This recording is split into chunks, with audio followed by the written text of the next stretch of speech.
my health started to suffer, my fertility started to suffer, my period health started to suffer.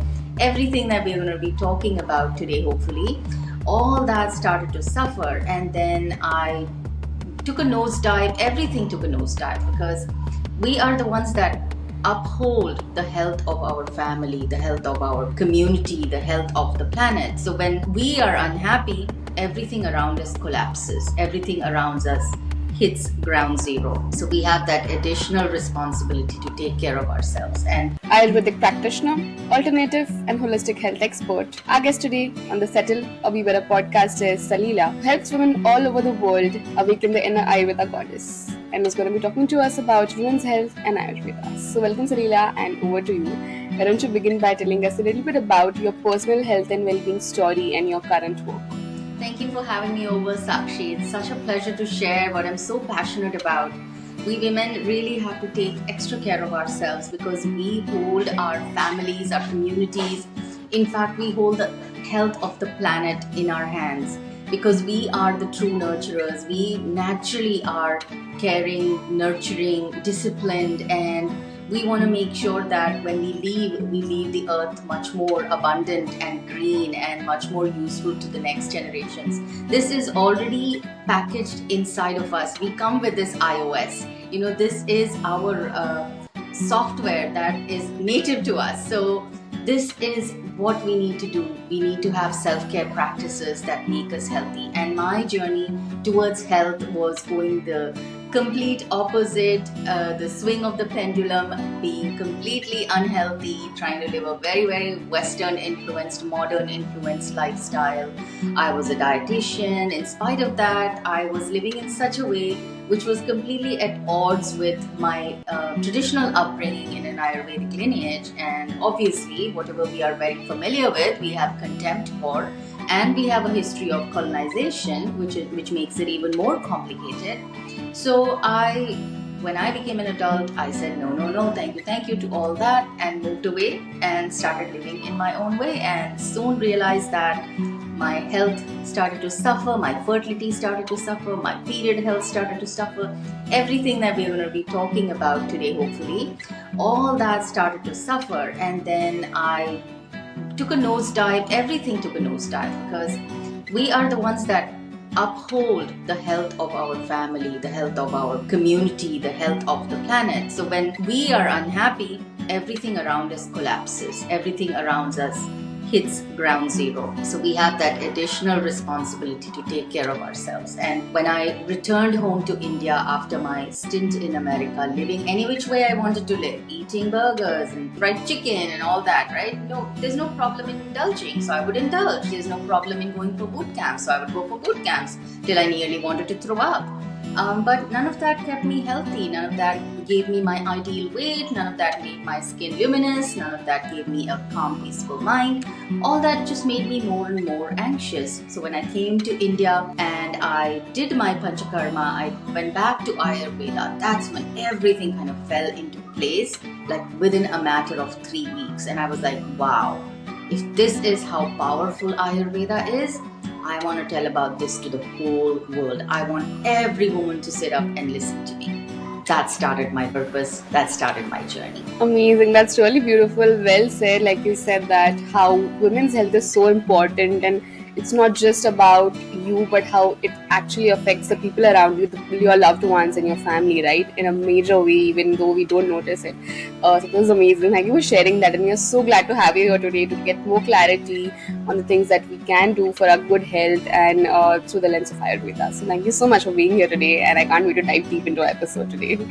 So, today there's so much awareness around health due to podcasts, due to so many health experts out there like you talking and sharing information every single day that we can use today. But the word healthy is so controversial that we have so many opposing views. We have food wars going on, and at the end, people just are confused. Like, there's just so much decision fatigue that what should I do, because there's just so many opposing views, right? But looking at women's health from the lens of Ayurveda, what are some things that you see women do in the name of good health that is actually harming their health in bad ways? Yeah, what I see lately is a lot of wonderful women following influencers, and we forget that the influencer is portraying a certain aspirational lifestyle, aspirational body, aspirational makeup.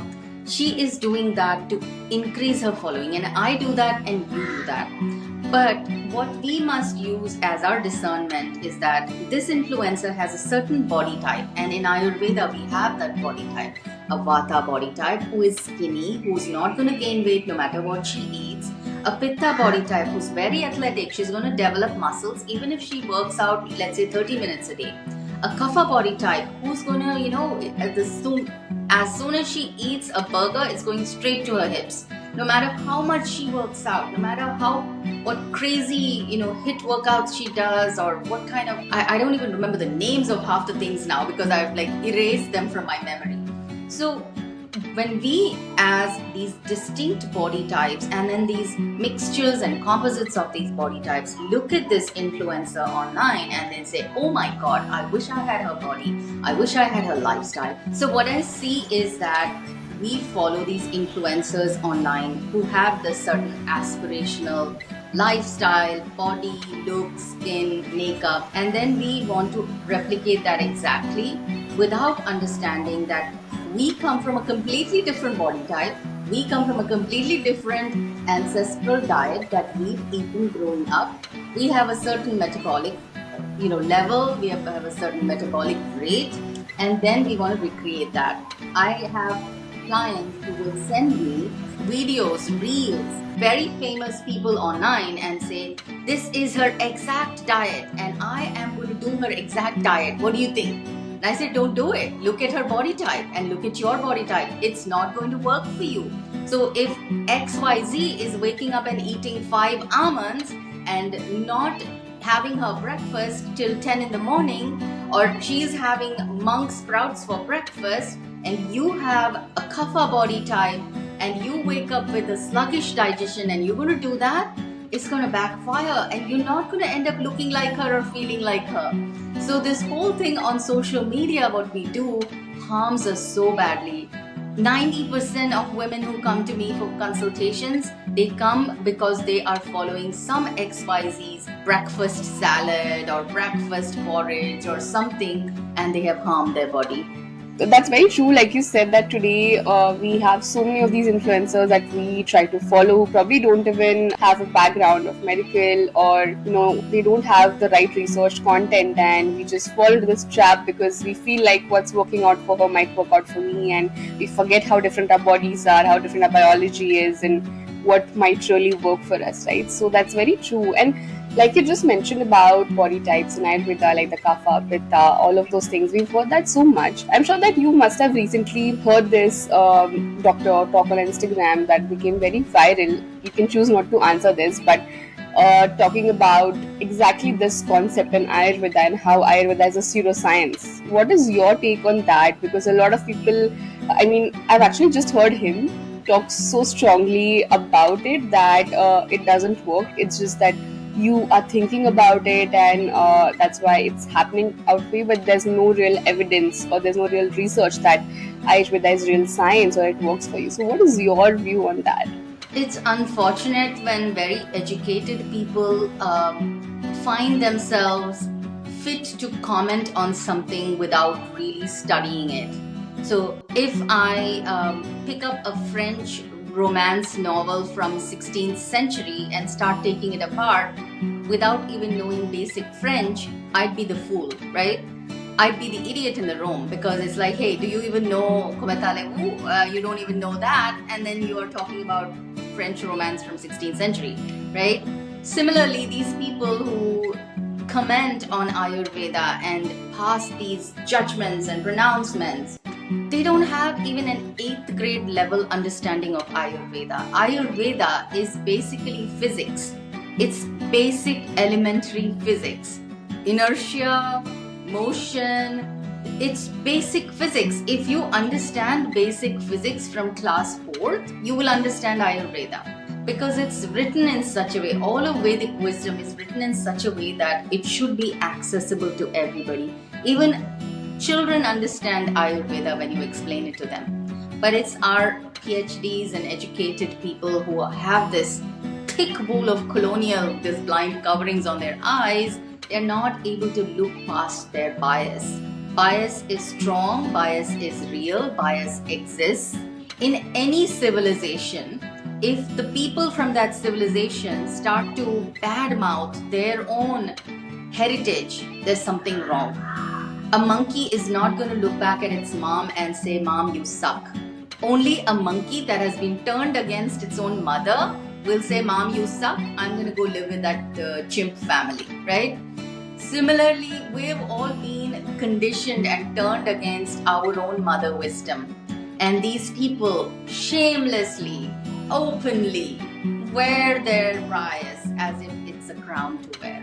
It's actually very cringe. Absolutely, and it's really unfortunate because there are so many real life or testimonials, so many real stories of people who have had breakthroughs with their health journey with Ayurveda. They have gone through years of conventional medicine and surgeries and whatnot, but what really worked out for them in the end is Ayurvedic practices, right? So it's really unfortunate that there are some people who are putting out such strong opposing opinions on it, and that is really shattering belief systems of people out there who might be actually following it. And then suddenly there's this person saying this. So that's very true. Thank you for sharing that. And moving on to hormonal issues, we are seeing women as young as in their early 20s face so many hormonal issues. I mean, I also have many of my friends who really have to go on heavy medication because of that. I mean, one of the most common one is thyroid issue, right? So I mean, I saw my mom face that, but it wasn't until her late 30s or early 40s, right? But now I see friends who are just 20 facing so many of these issues. Why do you think that is? And some of the times they also say that they are they are eating clean, they are working out, and they probably might not be they might not even be overweight or something like that, that they look like they are healthy at an average health of any person at 20, but they are having these hormonal issues, and then they just have to rely on medication. So why do you think that is happening, and how is it that we can address the most common hormonal issues today in young women through Ayurveda? Yeah, the reason that I see it happening with my clients is that I say that the thyroid is like the brakes and the accelerator of the body, if the body is a car. So, if our thyroid is hypothyroid, then our brakes are a little compressed, and we are trying to drive according to the speed limit, but our brakes are compressed. We are not able to keep up. We are constantly feeling drained and fatigued. And if we are hyperthyroid, then our accelerator is a little compressed, and we want to slow down, but we can't slow down. Our body is just going at a much faster speed than other bodies around us, other cars around us. So, using the analogy of a car driving on a road. Now, there are two parts to this. Energy in a woman's body does not work the same way as energy in a man's body. The world is set up for men's need for work and rest.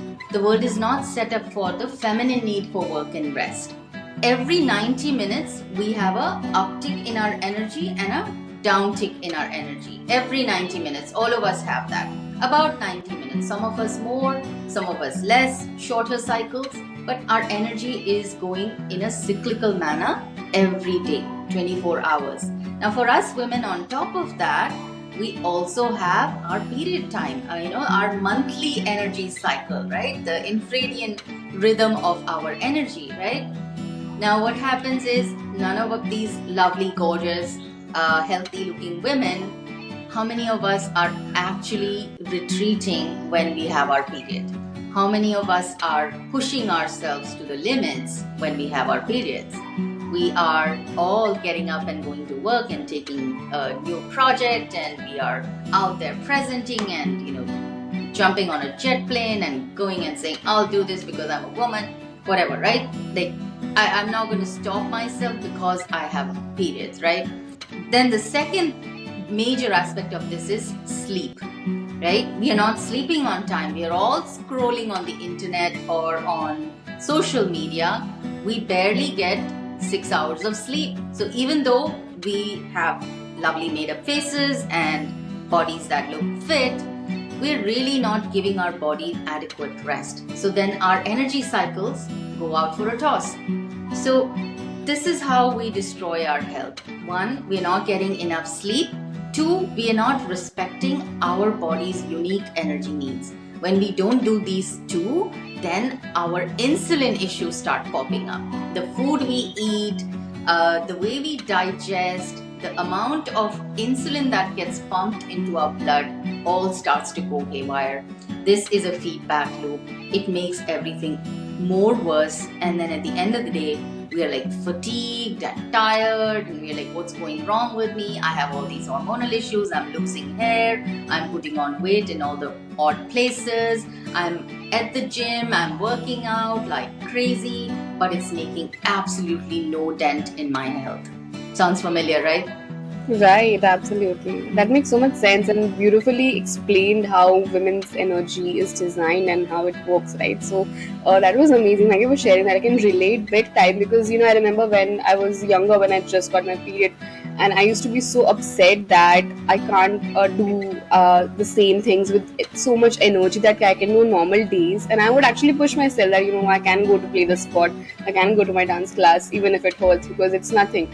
And I remember my mom telling me that, in the olden days, how it was done, it was actually the time where women got rest through their, regular routines for those 4 5 days where they actually just had to take rest. They had to, I mean, some of the customs probably don't make sense to women today, like staying in a separate room and everything. But, to actually have your own space to rest and to go through it with a lot less activity, probably finding yourself to rest a lot more, right? And today the hustle culture is glamorized so much that it is almost offensive when you try to take a leave for your period or you try to slow down on your period, because nobody understands today that it is actually a different phase of the month for you. It cannot look like the same day as any other day of the month for you, and you need to respect that. And I hope that we can normalize talking about this openly and taking the rest if we need. And I hope that women and even men around us can understand this and provide that space for us to rest when we need to, right? So thank you so much for sharing. That was beautifully explained. And also about the topic of periods, painful periods is also very common today, right? I mean, I just had a very painful period this month, and about it, we had to cancel the podcast due to that. What is the reason for that? I mean, for me personally, I have observed that in that particular month, if due to some reasons I've had many events to attend or functions, or I had eaten out a lot that month than usually, that month would give me a very painful period. But apart from that, I mean, we obviously know that your nutrition matters big time. What are some other things that are inducing painful periods, and what are some ways we can work on healing them in the long run and not just pop pain medication when we have them? But how can we deal with painful periods in the long run through Ayurvedic practices? You nailed it on the head. When you've eaten out really heavy, hard to digest food. When that food enters our body tends to hold on to all the residue. There's sticky residue left from the digestion, which is called as ama, which is toxins. Now these toxins go and block our capillaries. Now when they're blocking our capillaries, they're not just blocking the capillaries in an arm or a leg, they're also blocking the capillaries in our uterine lining. So when we've eaten heavier food that is still kind of sedimented and deposited in various parts of the body, we have a thicker lining for the body to break down when the period comes along. And then the body is trying to pump the hormones to get the lining to break, and it's not breaking. So we have pain because the body is like hitting against itself and it's like releasing all these extra hormones to break it apart. And then it's struggling. We feel nauseous, we feel headachy. We feel like as if something's trying to come out, but it's not coming out. We have bigger clots. We get mad at people because the emotions are going haywire, right? Because again, emotions are also a way of releasing. So if we were feeling a little resentful before, or a little upset before, or a little tired before, now it's like, oh my God, the whole ton of bricks are on our head, right? We are feeling this anger. We are feeling irritated. We don't want to talk to anybody. We start to assume all these worst case scenarios because we are feeling the weight of our untethered mind, right? And the way I explain to my clients is that 7 days before the period, just make sure that you're not doing anything out of the ordinary. You're not pushing yourself too much. Try and see that if you've had a really stressful day, you've gone out, you had to attend 2 events, let's say. Next day, take it easy. Give yourself an extra break, knowing that your period is coming the week after. If you've eaten out on one day, then the next day make a khichdi meal, make a porridge, make a kanji. Eat something light so the body can relieve itself. And give yourself rasayana. Rasayana is the anti-aging, is the antioxidant that we provide our body, so that it's the adaptogenic lifestyle practices that we do, so that stress is relieved, because stress is energy. Our body is tightly wound like a spring. We've got to give it time to go, like, we've got to take that burden and put it down. We can't have 7 days of event after event, 7 days of eating out, and then expect our period to be like la la la, everything is great. It's not going to be great. So we've got to give that time to our body. We've got to respect our body and understand again those energy rhythms. And it's all in our hands. I've had times in my 20s where I have doubled over with pain, thrown up, nauseous, cried, felt like, the whole world was collapsing. But only when I started to follow these practices, my True, and I mean I can tell firsthand that for sure it's very easy to have a painless period, even if you've had a history of very painful periods where you almost bedridden, you don't want to do anything else, you can't get up and probably even attend a meeting. But just a month of change in these little things, you can literally feel the difference in that period. You wouldn't even know where the first 3 days went, and it's very easy to do. And one of the easiest things that you just mentioned is just being more mindful about it a week before your period, right? Because of course we do try our best to do everything we want to for our health for the whole month, but then there are events, there are birthdays, there are celebrations, you go out, you happen to eat something, but at least being more mindful about it a week or a couple of weeks before your period can help big time. And I mean, I read this in a book by Dr. Mindy about fasting. Correct me if I'm wrong, I don't exactly remember it, but as much as I remember, is the week before your period, your progesterone levels are higher than usual, and it does not deal well with stressors, right? Like, I mean, fast is a stressor, overworking out is a stressor, and if you're continuing the same way that you do in the beginning of your cycle, where you have more energy towards before your period, you're doing the same intensity of workouts, or you're fasting too much, that can put so much stress on your body, and progesterone does not like that. And the week before your period, putting so much stress on your body can just end up with you having so many such a emotional hurricane in your period, and also having a painful one, right? So correct me if I'm wrong, but that's what I read recently, and made so much sense. And also what you just told about respecting your cycle and knowing how you differ in a month, how 4 weeks are different for you. I mean, in that book, of course, it's about fasting, but if anything I learned the best is how your cycle works throughout the month. I wish that someone taught me this when I was in school, instead of just teaching us about periods and the regular things. Nothing else about how we can actually function, how we can plan our activities throughout the month, because it's crazy how just little changes can help us tap into our peak potential by scheduling things around our cycle, which we don't do. I mean, we do everything else but respect that time, or give the rest, or things that we need at that time. And so that was very well. So thank you for sharing that. Talking about fertility also, that is another major issue which women face today, and especially, I mean, I also have been a fitness trainer, and I have had clients in their 30s, early 30s, who've had so many fertility issues. They were going to doctors in and out through years, and I mean, because probably they were not at a very healthy state at that time. They were trying to lose weight, and over the years of cycles of trying to lose weight and whatnot, right? But you should actually be naturally be able to be more fertile, be more uh, good health in that area, at least in your 30s.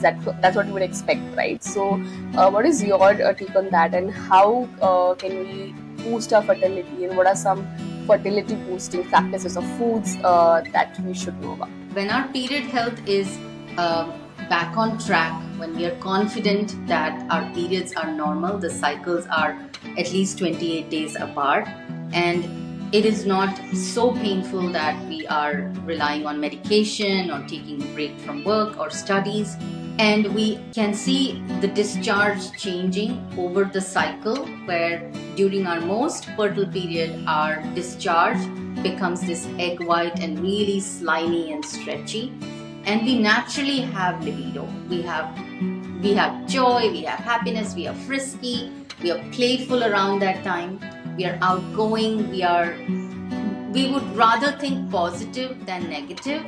Our mind is inclined towards positivity rather than negativity. Then we are considered fertile. In Ayurveda, there's only one thing that's done to make a woman fertile, and that's Saumanasya. Saumanasya meaning her mind has to be happy.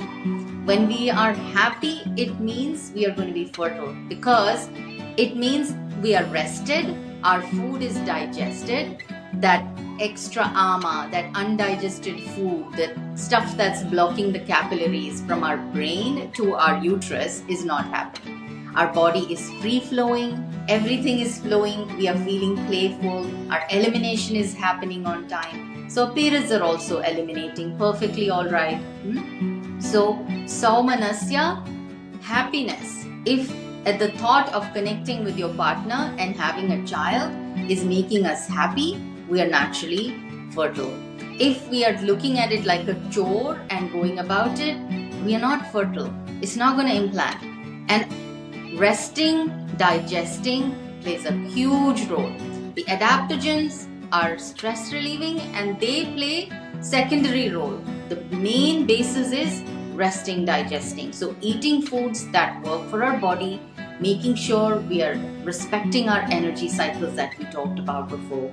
And then come the adaptogens, and we can use adaptogens like Triphala, like Ashwagandha, like Shatavari. But I wouldn't go as far as Triphala and Ashwagandha unless you were working with a practitioner. For daily use, a simple half a teaspoon of Triphala with a teaspoon of ghee and a teaspoon of honey, or about a scant teaspoon of honey, just mix it up. Eat that at the end of your day with your turmeric milk or a cup of hot herbal tea like a gut best tea, which we make with cumin, coriander, black cumin, coriander, fennel, and a pinch of carom seeds.